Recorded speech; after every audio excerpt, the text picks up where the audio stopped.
கர்த்தர் நல்லவர், அவர் கிருபை என்றும் உள்ளது. இந்த நாளிலே கூட நம்ம எதை குறித்து பார்க்க போறோம்னா, போன வாரத்துல அழைப்பை குறித்து நம்ம பார்த்தோம். இந்த வாரத்துல அதனுடைய தொடர்ச்சியா சில காரியங்களை குறித்து நம்ம இன்னைக்கு பகிர்ந்து கொள்ள போறேன். கண்கள் திறக்கப்படுவதில் அனுபவம். போன வாரத்துல அழைப்பை குறித்தும் அதன் நோக்கத்தை குறித்தும் நாம பார்த்தோம். இந்த வாரத்துல அழைப்பில் கண்கள் திறக்கப்படுதலின் அனுபவத்தை குறித்து நம்ம பார்க்க போறோம். வேதத்துல யாருக்கெல்லாம் கண்கள் திறக்கப்பட்டது, அப்படி நிறைய பேருக்கு திறக்கப்பட்டது. அதுல ஒரு சிலரை குறித்து நம்ம இன்னைக்கு பார்க்க போறோம். அதுல நிறைய பேர் இருக்காங்க. ஒரு சில நபர்களை குறித்தும் அவர்கள் கண்கள் திறக்கப்பட்டதனுடைய அனுபவத்தை குறித்தும் நாம பார்க்க போறோம். முதலாவது ஆதியாகமம் 21 19 வசனம். இதனுடைய தலைப்பு கண்கள் திறக்கப்படுதலின் அனுபவம். கர்த்தர் அழைத்த அழைப்பு, அந்த அழைப்புல கண்கள் திறக்கப்படுதலுடைய அனுபவத்தையும் அதன் அவசியம் என்ன என்பதை குறித்து நம்ம இன்னைக்கு பார்க்க போறோம். முதலாவது ஆகாரை குறித்து நம்ம பார்க்க போறோம். ஆதியாகமம் 21 வசனம். கண்கள் திறக்கப்பட்ட பொழுது ஒரு நீரூற்றை அவள் கண்டாள். அவளுடைய தேவைகள் சந்திக்கப்பட்டது. நம்மளுடைய ஆகாருடைய நிகழ்வுகள் தெரியும். பிள்ளை எடுத்துக்கொண்டு அவன் என்ன பண்றா, போக ஆரம்பிக்கிறா. பிள்ளை மறிக்க போற சூழ்நிலை இருக்கு. தண்ணி குடிக்கிறதுக்கு கிடையாது அந்த வனாந்திரத்துல. பிள்ளை சாகுறத நான் பார்க்க முடியாதுன்னு சொல்லிட்டு அவ என்ன பண்றா, பிள்ளைய ஒரு அம்பு எய்கிற தூரத்துல போயிட்டு பிள்ளைய போட்டுட்டு இவ போயிட்டு அமர்ந்துட்டா. அப்போ ஆண்டவர் என்ன பண்றாரு, கர்த்தர் தேவன் ஆகார் இடத்துல பேசுறாரு. ஆகாரே உனக்கு என்ன சம்பவித்தது அப்படின்னு சொல்லி பேசுறாரு. அது பேசி முடித்த பிறகு அவள் ஒரு நீரூற்றை கண்டான்னு சொல்லிட்டு வேத வசனம் சொல்லுகிறது. அப்ப அந்த நீரூற்றை கண்டவுடன் அந்த பிள்ளைக்கும் தண்ணீரை குடிக்கிறா. இவளுடைய தாகத்தை தீர்த்துக்கிட்டு என்ன பண்றா, பிள்ளைய மறுபடியும் பிடிச்சுக்கிட்டு நடந்து அவ என்ன பண்றா, மறுபடியும் கிளம்புறா. அப்போ முதலாவது அவளுக்கு அந்த வனாந்திரத்துல கண்கள் திறக்கப்படாத ஒரு சூழ்நிலையில அவ காணப்பட்டாள். ஆனா அதே ஆண்டவர் அவளுடைய சந்தித்து அவளுடைய கூட இடைப்பட்ட பிறகு அவளுடைய கண்கள் திறக்கப்பட்டது. அவள் கண்கள் திறக்கப்பட்ட உடனே ஆண்டவர் அவளுக்காக ஆயத்தம் பண்ணி வச்சிருந்த ஒரு நீரூற்றை அவள் கண்கள் காணுது. கண்கள் காணும் பொழுது என்ன நடக்குது, அவளுடைய தேவைகள் சந்திக்கப்படுகிறது. கண்கள் திறக்கப்படுதல். அப்ப ஆண்டவர் பேசும் பொழுது, கர்த்தராகிய தேவன் பேசும் பொழுது, அவர் இடைப்படும் பொழுது கண்கள் திறக்கப்படுதலுடைய அனுபவம் நமக்கு வேண்டும். இதே பார்த்தீங்கன்னா என்னாகமம் 22 வசனத்துல பிலேயாமனுடைய கண்கள் திறக்கப்பட்ட போது தேவ தூதனை கண்டான். தேவனின் கிரியைகளை அறிந்து கொண்டான். அந்த இடத்துல முன்னாடி நம்ம பார்த்தோம், பிலேயாம் போறான். அந்த கழுதை அந்த சுவர்புறமா அந்த ரெண்டு பக்கமும் இடையில நடந்து போகும் பொழுது தேவதூதன் உருவின பட்டயத்தோடு நிக்கிறாரு. அதுவரையும் பிலேயாமுக்கு யார் நிக்கிறாங்கன்னு தெரியல. கழுதைக்கு கூட தெரியுது யார் முன்னாடி நிக்கிறாங்கன்னு சொல்லிட்டு அவனை தள்ளி விட்டுட்டு ஓரமா நடந்து போய் நிக்குது. ஆனா பிலேயாமுக்கு அவனுடைய கண்கள் திறக்கப்படல. கண்கள் திறக்கப்படாத பொழுது ஆண்டவர் எதுக்காக ஆயத்தம் பண்ணி வச்சிருக்கிறாரு, என்ன காரியத்துக்காக ஆயத்தம் பண்ணி வச்சிருக்காரு, எதை அவர் தன்னுடனே பேச விரும்புறாருன்றது அவனுக்கு அங்க தெரியல. ஆனால் அவனுடைய கண்கள் அந்த இடத்துல திறக்கப்பட்ட பொழுது அந்த இடத்துல யார் அவன் பார்க்கறான், தேவ தூதனை பார்க்கறான். தேவ தூதனை பார்த்த உடனே தேவனுடைய காரியங்கள் என்ன என்பதை அவன் அறிந்து கொள்கிறவனாய் காணப்பட்டான். இதே எலிசாவினுடைய வேலைக்காரனுடைய கண்கள் திறக்கப்பட்டது. 2 ராஜாக்கள் 6 வசனத்துல பாத்தீங்கன்னா, சுற்றிலும் படைகள் இருக்குது. எலிசாவுக்கு தெரியுது அந்த மலையை சுற்றிலும் அக்கினிமயமான குதிரைகள் காணப்படுது. ஆனால் எலிசாவின் வேலைக்காரனாகிய கேயாசுக்கு இது தெரியல. ஐயோ எஜமானனே, நம்ம தனியா மாட்டிக்கிட்டோமே, ராணுவங்கள் கிளம்பி வருதே, ஐயோ நம்மள சிறைப்பிடிச்சிட்டு போறாங்களே, நம்ம மறிக்க போறோமேன்ற ஒரு பதட்டத்துல அவன் இருக்கிறான். ஏன்னா எலிசாவுக்கு அந்த பயமே கிடையாது. ஏன்னா எலிசாவுக்கு தெரியுது தன்னோடு கூட யார் இருக்கிறாரு, எதை தன்னை சுற்றிலும் எது இருக்கிறது, தனக்கான பாதுகாப்பு என்ன என்பதை அவன் அறிந்து கொண்டவராய் அவர் காணப்பட்டான். ஆனால் கேயாசுக்கு எதுவுமே தெரியல. ஏன்னா அவன் உலக ரீதியா பார்க்கும்போது அவன் கண்களுக்கு தெரியல. ஆவிக்குரிய கண்கள்ல எலிசாவுக்கு தெரியுது, மாம்சத்தின் கண்கள்ல கேயாசுக்கு தெரியல. ஜெபித்த முடித்த பிறகு எலிசா கேயாசனுடைய கண்கள் திறக்கும்படி வேண்டிக் கொண்ட பிறகு அவனுடைய கண்கள் திறக்கப்பட்ட பொழுது அக்னிமயமான குதிரைகளையும் ரதங்களையும் கண்டான்னு சொல்லிட்டு வேத வசனம் சொல்லுகிறது. முதலாவது வேதத்தில் கண்கள் திறக்கப்பட்ட சிலரை பற்றி நம்ம பார்க்க போறோம். அதுல ஆகார நம்ம பார்த்தோம், பிலேயாம பார்த்தோம், எலிசாவினுடைய வேலைக்காரனை பார்த்தோம். அடுத்தது நம்ம பார்க்க போறது எம்மாவூர் சீடர்களை குறித்து நம்ம பார்க்க போறோம். அவர்கள் கண்கள் திறக்கப்பட்ட போது அவர்கள் கர்த்தராகிய இயேசு கிறிஸ்துவை அறிந்து கொண்டார்கள் சொல்லிட்டு வேத வசனம் சொல்லுகிறது. லூக்கா 14 13-31 சொல்லுது. ஒரு ஷீடர்களுக்கு தெரியல, யார் கண்ணோடு கூட நடந்து வராங்கன்னே தெரியல, இயேசு நடந்து வராருன்னே தெரியல. ஆனா அவர்களுடைய கண்கள் திறக்கப்பட்ட போது அவர்கள் யாரை அறிந்து கொண்டார்கள்? இயேசுவை அறிந்து கொண்டவர்களாய் காணப்பட்டார்கள். இதே போலதான் அப்போஸ்தலனாகிய யோவானும் கண்கள் திறக்கப்பட்ட பொழுது 7 குத்துகளுக்கு மத்தியில் உலாவின இயேசுவை அவர் தரிசித்தார் என்று வேத வசனம் சொல்லுகிறது. வெளிப்படுத்தின விசேஷம் 1 அதிகாரம் 19 சொல்லுகிறது. அவர் கண்கள் திறக்கப்பட்ட பொழுது அவர் யாரை பரலோகத்தில் தரிசிக்கிறார்? 7 பொன் குத்துகளுக்கு மத்தியில் உலாவுகிற இயேசுவை அந்த இடத்துல என்ன பண்றாரு? அப்போஸ்தலனாகிய யோவான் தரிசிக்கிறார். இவளுடைய அனுபவங்களையும் பாருங்க. என்ன சிஸ்டர், ஆகார குறிக்கிற, பிலேயாம் குறிக்கிற, அவளுடைய கண்கள் திறக்கப்பட்ட பொழுது அவர்களுடைய மாற்றங்கள் எப்படி நிகழ்ந்தது? அவளுடைய கண்கள் திறக்கப்படாததுக்கு முன்பாகவும் கண்கள் திறக்கப்பட்ட பிறகு அவர்கள் கண்ட காட்சிகளை பாருங்க. ஆகாரா இருந்தாலும் சரி, அது பெலேயாமா இருந்தாலும் சரி, எலிசாவா இருந்தாலும் சரி, எம்மாவூர் சீடர்களா இருந்தாலும் சரி, அப்போஸ்தலனாகிய யோவான் இருந்தாலும் சரி, அப்போஸ்தலனாகிய பவுல் கூட கிறிஸ்து தேவனுடைய குமாரன் என்று ஆலயங்கள் பிரசங்கித்தான் அப்படின்னு சொல்லி வேத வசனம் சொல்லுகிறது. எப்பொழுது அவர் பிரசங்கித்தார்? அவர் தமஸ்குக்கு போகிற வழியில் இயேசு கிறிஸ்து என்ன பண்றாரு? பவுலுடைய கூட இடைப்படுறாரு. பவுலே, நீ முள்ளில் உதைக்கிறது உனக்கு சுகமா இருக்குதா அப்படின்னு அந்த இடத்துல கேட்கிறாரு. அப்ப நீங்க யாரு அப்படின்னு கேட்கும்போது, நீ துன்பப்படுத்துகிற இயேசு நான் தான் சொல்லிட்டு அந்த தமஸ்குக்கு போற வழியில என்ன பண்றாரு? இயேசு கிறிஸ்து பவுலை சந்திக்கிறார். அவர் சந்தித்த உடனே அவருடைய கண்கள் திறக்கப்படுது. கண்கள் திறக்க அதுவரையும் உலக ரீதியான கண்கள்ல இருக்கு. அதுவரையும் அவங்க குருட்டாட்டத்தோட இருக்கிறாங்கன்னா கண்கள் திறக்கப்பட இல்ல. உலக ரீதியான கண்கள் திறக்கப்பட்டுதான் இருக்கு. ஆனா ஆவிக்குரிய கண்கள் அவர்களுக்கு திறக்கப்படல.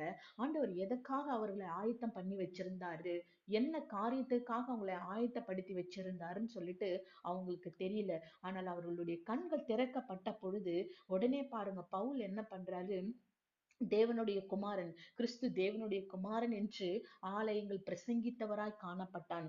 இதே போலதான் சங்கீதக்காரன்ல சொல்றாரு, வேதத்தின் ரகசியங்களை அறிந்து கொள்ள என் கண்களை திறந்தருளும் அப்படின்னு சொல்லிட்டு சொல்றாரு. அப்ப கண்கள் திறக்கப்படுதலின் அனுபவம் என்ன என்று கேட்டால், அப்ப இதுதான் கண்கள் திறக்கப்படுதலுடைய அனுபவம். அவளுடைய அனுபவங்கள் பாருங்க. ஒருத்தர் நீரூற்ற பாக்குறாங்க, ஒருத்தர் தேவதூதரை பாக்குறாங்க, ஒருத்தர் அக்னிமயமான குதிரைகளை பாக்குறாரு. அதுக்கப்புறம் பாத்தீங்கன்னா இன்னொருத்தர் இயேசு கிறிஸ்து, ஒரு சீடர்கள் என்ன பண்றாங்க? இயேசு கிறிஸ்துவ பாக்குறாங்க. அப்போஸ்தலனாகிய யோவான் என்ன பண்றாரு? 7 பொன் குத்துவிளக்கு மத்தியில் உலாவுகிற இயேசு கிறிஸ்துவை தரிசிக்கிறார். இப்படி அவர்களுடைய கண்கள் திறக்கப்பட்ட பொழுது ஆவிக்குரிய மாற்றம், ஆவிக்குரிய கண்கள் திறக்கப்பட்ட பொழுது அவருடைய காரியங்கள் எவ்வளியாய் மாறுகிறது என்பதை நாம் இந்த இடத்துல அறிந்து கொள்கிறவர்களாய் காணப்படுகிறோம். அப்ப கண்கள் திறக்கப்படைய அனுபவத்தை நாம பார்க்கிறோம். இப்படிப்பட்ட இந்த ஆகார் முதற்கொண்டு அப்போஸ்தலனாகிய பவுல் வரையும் கண்கள் திறக்கப்பட்ட போது அவங்களுடைய அனுபவங்களை குறித்து நாம் இந்த இடத்துல பார்த்தோம். எதுக்காக கண்கள் திறக்கப்பட வேண்டும்? அதனுடைய அவசியம்தான் என்ன என்றால், 1 கொரிந்தியர் 2 அதிகாரம் 9 சொல்லுகிறது, தேவன் ஆயத்தம் பண்ணினவைகளை அறிந்து கொள்ள. தேவன் எதற்காக ஆயத்தம் பண்ணி வைத்திருக்கிறாரு?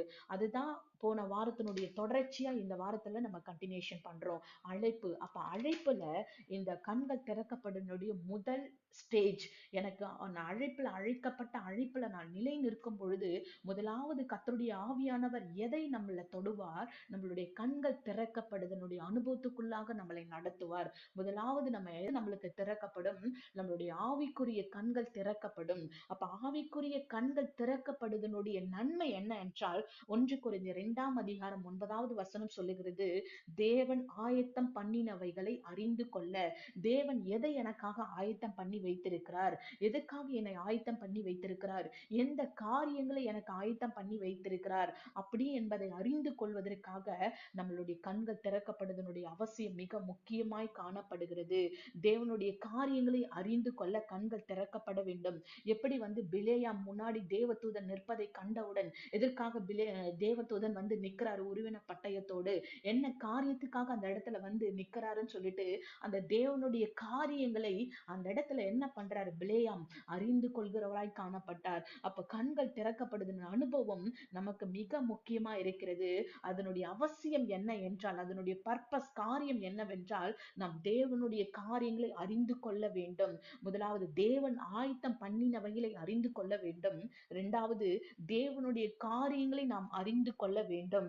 மூன்றாவது காரியம் தேவனுடைய மகிமையை நாம் கண்டு கொள்ள வேண்டும். எப்படி அப்போஸ்தலனாகிய பவுல், அப்போஸ்தலனாகிய யோவான் கண்கள் திறக்கப்பட்ட உடனே அவர் பரலோகத்தில் எடுத்துக் கொள்ளப்பட்டு மூன்றாம் வானம் வரை எடுத்துக் கொள்ளப்பட்டு அந்த இடத்துல 7 பொன் குத்துகள் விளக்குகளின் மத்தியில் உலாவுகிற இயேசுவை தரிசித்தார். அந்த மகிமையை அவர் தரிசிக்கிறார். இதே போலதான் மோசே சீனாய் மலையில என்ன பண்றார்? 40 நாள் அளவும் தேவன் கர்த்தர் என்ன பண்றார்? அந்த சீனாய் மலையில வச்சிருக்கிறாரு. அந்த இடத்துல என்ன பண்றார்? தேவனுடைய மகிமையை அவர் காண்கிறார். அப்ப கண்கள் திறக்கப்படும் பொழுது அவர் எதை கண்டார்? மோசே தேவனுடைய மகிமையை சீனாய் மலையிலே தரிசித்தவராய் இறங்கினார். அப்ப இதே இடத்துல அப்போஸ்தலனாகிய யோவான் என்ன பண்றார்? பரலோகத்துல இயேசு கிறிஸ்து உலாவுகிற இயேசு கிறிஸ்துவை தரிசிக்கிறார். அவருடைய மகிமை, அதை தான் நம்ம இன்னைக்கு பாடல்ல நம்ம பாடணும். என் கண்கள் திறக்கப்பட வேண்டும் சொல்லிட்டு.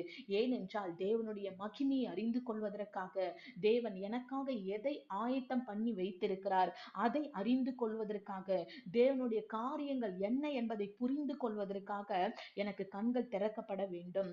இதை காட்டிலும் மிக முக்கியமான ஒரு காரியம் இருக்கிறது. சங்கீதம் 119 அதிகாரம் 18வது வசனம் சொல்வது போல, வேதத்தின் ரகசியங்களை அறிந்து கொள்ள, வேதத்துல ரகசியங்கள் இருக்குல்ல, அததான் சங்கீதக்காரன் சொல்லுகிறான். வேதத்தின் ரகசியங்களை அறிய கண்கள் திறக்க வேண்டும். என்னுடைய கண்களை திறந்தருளும் சொல்லிட்டு தேவனிடத்தில் அவர் கேட்கிறார். என் கண்கள் எதற்காக திறக்கப்பட வேண்டும்? அதனுடைய காரியம் என்னவென்றால், வேதத்தில் உள்ள ரகசியங்களை அறிந்து கொள்ள என் கண்கள் திறக்கப்பட வேண்டும். வேதத்துல இருக்கிற வசனங்களை வாசிக்கும் பொழுது வெறும் வசனமா தான் தெரியும். ஆனால் அதே நம்மளுடைய கண்கள் திறக்கப்பட்டு வேதத்தினுடைய வசனங்களை நாம் வாசிக்கும் பொழுது அதனுடைய அனுபவம் வேறு விதமாய் நமக்கு காணப்படும். அதனுடைய எக்ஸ்பீரியன்ஸ் நம்மளுக்கு வேற விதமா ரொம்ப டிஃப்ரெண்டா இருக்கும். நார்மலா பைபிள் எடுத்து படிக்கிறதுக்கும், நம்ம ஜெபித்து கர்த்தருடைய ஆவியானவருடைய உதவியோடு அந்த வேதத்தில் உள்ள ரகசியங்களை புரிந்து கொண்டு நம்ம படிப்பதற்கும் அதனுடைய அனுபவம் வித்தியாசமாக காணப்படும். ரெண்டுத்துக்கும் ரெண்டு வித்தியாசம். ரெகுலரா பைபிள் படிக்கிறது வேற, ஆவியில நிரம்பி கர்த்தருடைய அனுபவத்தோடு கூட, அதுதான் ரகசியம். நான் ஏதோ 1ஆம் அதிகாரத்திலிருந்து 10வது வசனம் வரையும் படிச்சேன், இன்னைக்கு ஒரு 3 அதிகாரம் படிக்கிறேன், இன்னைக்கு ஒரு 2 அதிகாரம் படிக்கிறேன், அதுக்கு டெய்லி கணக்கு பண்ணி படிக்கிறது அது வேற காரியம். அது நம்ம வேதத்தை நம்ம டெய்லி நம்ம படிக்கணும், நம்மளுடைய வாழ்க்கையில் அது முக்கியமான காரியம். ஆனால் அதை காட்டிலும் ஒரு முக்கியமான அனுபவம் இருக்கு, வேதத்தின் ரகசியங்களை அறிந்து கொண்டு படிப்பது. அப்ப என்ன வேண்டும்? என் கண்கள் எதற்கு திறக்கப்பட வேண்டும்? வேதத்தின் ரகசியங்களை அறிந்து கொள்ள. வேதத்துல அநேக ரகசியங்கள், ஒவ்வொரு வசனத்திலும் ஒவ்வொரு ரகசியங்களை தேவன் மறைத்து வைத்திருக்கிறார். அதனுடைய ரகசியங்களை நான் புரிந்து கொள்ள வேண்டும் என்றால் என்னுடைய கண்கள் திறக்கப்படுவது மிக முக்கியமான காரியம். அப்ப கண்கள் திறக்கப்படும் பொழுது என்ன காரியங்கள் நடக்கும்? வேதத்தில் உள்ள ரகசியங்களை என்னால் புரிந்து கொள்ள முடியும். வாக்குத்தத்தங்களை குறித்து புரிந்து கொள்ள முடியும். என்றைக்கோ ஒரு நாள் எனக்கு ஆண்டவர் ஒரு வாக்குத்தத்தத்தை கொடுத்தாரு. இந்த வாக்குத்தத்தம் என் கனவுல, இந்த சொப்பனத்துல இந்த வசனம் எனக்கு வந்தது சிஸ்டர், இந்த வசனம் எனக்கு வந்தது, இந்த வார்த்தை வந்தது, யாரோ என்னிடத்துல இந்த வார்த்தையை குறித்து பேசினாங்க, இந்த வசனத்தை குறித்து பேசினாங்க. அப்ப அந்த வசனத்தை குறித்து பேசியிருக்கிறாரு என்றால், நீங்க அந்த வசனத்தை குறித்து நீங்க கேள்விப்பட்டிருப்பீங்கன்னா, இந்த வசனம் உங்களுக்கு வந்து சொப்பனத்துல வந்திருக்குன்னா, அப்ப அதனுடைய விளக்கம் என்ன என்பதை அதுக்குதான் தாவீது ராஜா இப்படியா சொல்லுகிறார். வேதத்தின் ரகசியங்கள், அந்த ரகசியம், அந்த வார்த்தைக்குள்ள, அந்த வசனத்துக்குள்ள ஒரு ரகசியத்தை, உங்களுக்கான ஒரு செய்தியை தேவன் மறைத்து வைத்திருக்கிறார். அது என்ன என்பதை புரிந்து கொள்ள என்னுடைய கண்கள் திறக்கப்பட வேண்டியது மிக முக்கியமான காரியமாய் காணப்படுகிறது. அதுக்கப்புறம் பார்த்தீங்கன்னா, தேவன் ஆயத்தம் பண்ணினவைகளை அறிந்து கொள்ள, தேவன் எனக்காக எதை ஆயத்தம் பண்ணி வைத்திருக்கிறார், என்னுடைய வாழ்க்கையில எனக்கு எதெல்லாம் ஆயத்தம் பண்ணி வச்சிருக்கிறாரு, அப்ப அதுக்கெல்லாம் கண்கள் திறக்கப்பட வேண்டும். அது கண்கள் திறக்கப்படலைன்னா, ஆண்டவர் எனக்கு என்ன ஆயத்தம் பண்ணி வச்சிருக்கிறாருன்னு அது புரிந்து கொள்ளவே முடியாது.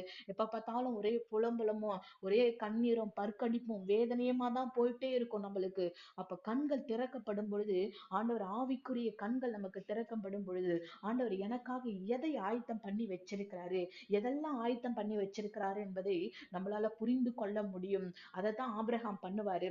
ஆபிரகாமுடைய தேவன் பேசின பிறகு அவர் தினம்தோறும் பாருங்க வானத்தின் நட்சத்திரங்களை போல உன்னுடைய சந்ததி இருக்குன்னு சொல்லிட்டு ஆபிரகாமோடு கூட தேவன் இடைப்பட்டு பேசுறாரு. உடனே ஆபிரகாம் அதோட அந்த இடத்தை விட்டுட்டு நகர்ந்து போயிட்டாரா? அந்த விஷயத்தை அதோட விட்டுட்டாருன்னா நிச்சயமா இருந்திருக்க மாட்டாரு. ஒவ்வொரு நாளும் ஆபிரகாம் வெளியில போய் நட்சத்திரங்கள் எல்லாம் பார்க்கும்பொழுது அப்பான்னு கூப்பிடுற மாதிரியே இருந்ததாம் அவருக்கு. அப்ப பாருங்க, அவருடைய கண்கள் திறக்கப்பட்ட உடனே அவர் அந்த நட்சத்திரங்கள் எல்லாம் பிள்ளைகளாய் மாறி தன்னை தகப்பனேன்னு அழைக்கிறது போல அவர் உணர்வுக்குள்ள நடத்தப்பட்டார் சொல்லி நிறைய புத்தகத்துல அவரை குறித்து குறித்த ரிசர்ச் புக்ஸ்ல இத மாதிரி மென்ஷன் பண்ணி இருக்கிறாங்க.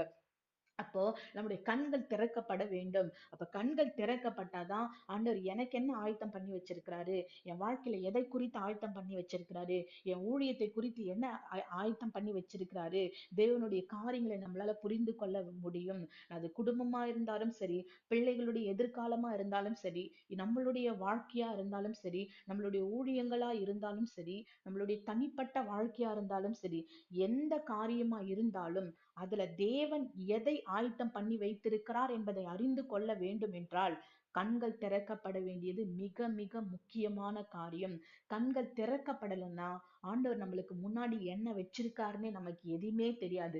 அது திரைச்சிலையை போல மறைக்கப்பட்டுதான் எப்பொழுதும் காணப்படும். நம்மளுக்கு பார்க்கும்பொழுது வெறும் எம்டியா தான் இருக்கும். ஒண்ணுமே இல்லாதது போலதான் நம்மளுக்கு காணப்படும். எப்போ நம்மளுடைய கண்கள் திறக்கப்படுதோ அப்பதான் எனக்கு முன்னாடி ஆண்டவர் எதை நியமிச்சு வச்சிருக்கிறாரு, எந்த பாதையை நியமிச்சு வச்சிருக்கிறாரு, எதையெல்லாம் நான் அனுபவிக்கணும், எதையெல்லாம் நான் விடணும், எதன் வழியா நான் ஓடணும், எதை நான் சுதந்திரித்து கொள்ளணும், எதை நான் விட்டு விலகி போகணும், எதனோடு நான் பயணிக்கணும்னு சொல்லிட்டு அந்த காரியங்கள் எல்லாம் நம்மளால புரிந்து கொள்ள முடியும். இல்லைன்னா அதெல்லாம் நமக்கு தெரியவே தெரியாது. ஒரு ஸ்கிரீனை போல அப்படியே மறைக்கப்பட்டு கடைசி வரையும் அவர் ஆயத்தம் பண்ணி வச்சிருக்கிற அந்த கல்யாண வீட்டு விருந்துக்கு நம்ம போக முடியாமலே நம்ம வெளியில நிக்கிறவங்களாகவே நம்ம காணப்பட்டுருவோம். அந்த கல்யாண விருந்துக்குள்ள நம்ம போக வேண்டும் என்றால் நமக்கு முன்னாடி எதை ஆயத்தம் பண்ணி வச்சிருக்கிறாரு. அது நான் முன்னாடி சொன்ன போல அது ஊழியமா இருந்தாலும் சரி, எதை எனக்கு ஆண்டவர் ஆயத்தம் பண்ணி வச்சிருக்காரு ஊழியத்துல, இல்ல என்னுடைய பர்சனல் லைஃப்ல, இல்ல மற்ற காரியங்கள்ல, ஏதோ ஒரு காரியம், என்னுடைய பிள்ளைகள், என் குடும்பம், இல்ல என் குடும்பத்தை சார்ந்த காரியங்கள், என்னுடைய தெருவை சார்ந்த காரியங்கள், இல்ல என் தேசத்துக்காக நான் அது எதுவா இருந்தாலும் சரி, அது நாடா இருந்தாலும் தேசமா இருந்தாலும் உலகமா இருந்தாலும், தேவன் நீங்க எதுக்காக பாரப்பட்டு எந்த காரியத்துக்காக ஜெபிக்கிறீங்களோ அந்த காரியத்துல கண்கள் திறக்கப்படும் பொழுது அந்த காரியத்தை குறித்து ஆண்டவர் உங்களுக்கு முன்கூட்டியே என்ன பண்ணுவாரு, அதை உங்களுக்கு அறிந்து கொள்ளும்படி செய்வார். தேவனுடைய காரியங்களை நம்மளால் அறிந்து கொள்ள முடியும். இல்லை என்றால் கண்கள் திறக்கப்படலைன்னா கர்த்தர் நமக்கு ஆயத்தம் பண்ணின காரியங்களை கண்கள் காணவும் காணாது. கடைசி வரையும் அவருடைய காரியங்களை நம்மளால புரிந்து கொள்ளவும் முடியாது. அது நம்ம போற போக்குல அப்படியே போற மாதிரி அப்படியே டிராவல் பண்ணிட்டு தண்ணி ஓடுற போலவே நம்ம ஓடிடுவோம். இல்ல, அப்படி கிடையாது. அதன் நோக்கம் என்ன, அந்த சித்தம் என்ன, அவருடைய சித்தம், அவருடைய நோக்கம், எனக்கு எதை வச்சிருக்கிறாருன்றத நான் அறிந்து கொள்ள வேண்டும் என்றால் என்னுடைய கண்கள் திறக்கப்பட வேண்டும். அடுத்த கட்டத்துக்கு என் ஆண்டவர் அழைச்சிருக்கிறாரு. கிறிஸ்துவலாய் நான் தெரிந்து கொள்ளப்பட்டிருக்கேன். என் ஆண்டவர் அழைச்சு இந்த இடத்துல வந்திருக்கிறாரு. ஊழியம் தான், ஊழியம் மட்டும் இல்ல, நீங்க தெரிந்து கொள்ளப்படுவதே ஒரு அழைப்பு தான். ஆண்டவர் சும்மாலாம் யாரையும் எடுத்துட்டு வந்து யாரோ ஒருத்தர் குப்புசாமியோ ரங்கசாமியோ கூப்பிட்டு எடுத்துட்டு வந்து இங்க புடிச்சு போட மாட்டாரு. ஆண்டவர் உங்களை தெரிந்து கொண்டாருன்னா தட் இஸ் கால்ட் அழைப்பு. அது ஒரு அழைப்பு. அழைப்பின் நிமித்தம் தான் உங்களை ஆண்டவர் வந்து உங்க குடும்பத்துல உங்களை முன்குறிச்சு தெரிந்தெடுத்திருக்கிறாரு. அப்ப உங்களை அழைத்த தேவன் உங்களுக்காக எதை ஆயத்தம் பண்ணி வச்சிருக்கிறாரோ அதையும் காட்டுவார். அதை நம்ம பார்க்க வேண்டும் என்றால் நம்மளுடைய கண்கள் திறக்கப்பட வேண்டும். ஆவிக்குரிய கண்கள் திறக்கப்பட்டால் தான் அந்த அழைப்புக்கான பர்பஸே நம்மளால இங்கிருந்து நம்ம எடுக்க முடியும். நம்ம முதலாவது அழைப்புக்குள்ள நம்ம நடத்தப்பட்டிருக்கோம். இரண்டாவது நம்முடைய கண்கள் திறக்கப்பட வேண்டும். இந்த நாளிலே கூட கர்த்தராகிய ஆண்டவரிடத்துல இயேசு கிறிஸ்துவின் இடத்துல கேட்போம். தாவீது ராஜா சொன்னது போல வேதத்தின் ரகசியங்களை அறிந்து கொள்ள என் கண்கள் திறந்தருளும். ஆண்டவரே, நீங்க எனக்கு என்ன முன்குறிச்சு வச்சிருக்கீங்க, எதை என் வாழ்க்கையில ஆயத்தம் பண்ணி வச்சிருக்கீங்களே அதை அறிந்து கொள்ள என் கண்கள் திறக்கப்படட்டும்னு சொல்லி நம்ம கேட்கும்போது நிச்சயமாவே நம்ம கண்கள் திறக்கப்படும். தேவன் தாமே இந்த வசனத்தின் பிரகாரமாய் நம்ம ஒவ்வொருவரையும் ஆசீர்வதிப்பாராக. ஆமென்.